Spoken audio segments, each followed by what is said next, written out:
Tapi saya tidak pernah merasa hilang waktu. Saya hanya berdiri dan menatap pintu sebentar.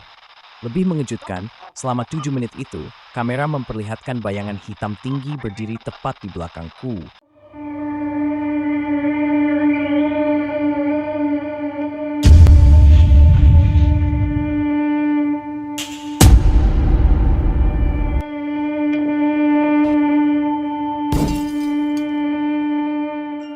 Halo guys, Assalamualaikum warahmatullahi wabarakatuh.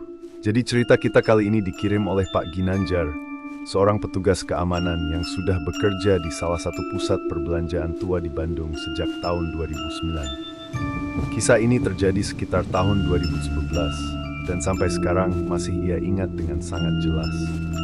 Di balik kemegahan mall yang ramai dikunjungi ribuan orang setiap harinya, ternyata ada lorong tersembunyi yang bahkan tidak diketahui oleh sebagian besar pegawai lorong 37. Lorong ini berada di area basement 2, tepat di antara ruang panel listrik dan gudang penyimpanan barang rongsok. Lorong ini sangat jarang dilewati, karena tidak ada akses publik ke sana. Bahkan menurut Ginanjar, lorong itu seperti tidak pernah ada dalam bina bangunan resminya.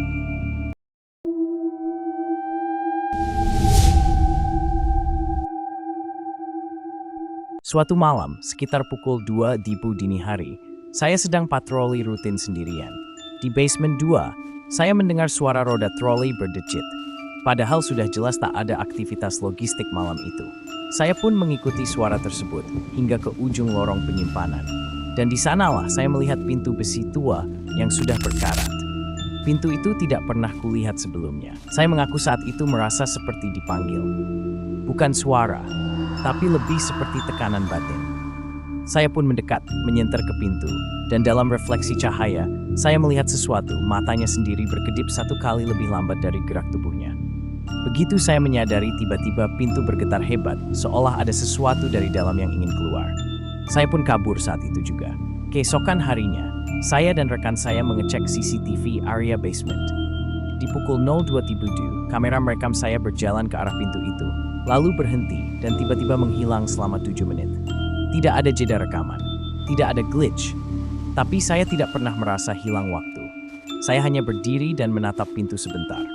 Lebih mengejutkan, selama 7 menit itu, kamera memperlihatkan bayangan hitam tinggi berdiri tepat di belakangku. Setelah kejadian itu, pihak manajemen memutuskan menutup pintu 37 dengan tembok semen. Tidak ada yang tahu pasti siapa yang pertama membukanya dan sejak kapan ia ada. Namun, hingga hari ini, beberapa pegawai yang sempat bekerja malam masih mendengar bunyi decitan roda dari ujung lorong. Jadi menurut kalian, apa sebenarnya yang terjadi di lorong 37 itu? Apakah benar ada entitas gaib yang selama ini menghuni tempat tersebut? Tulis pendapat kalian di kolom komentar. Oke guys, terima kasih sudah menonton.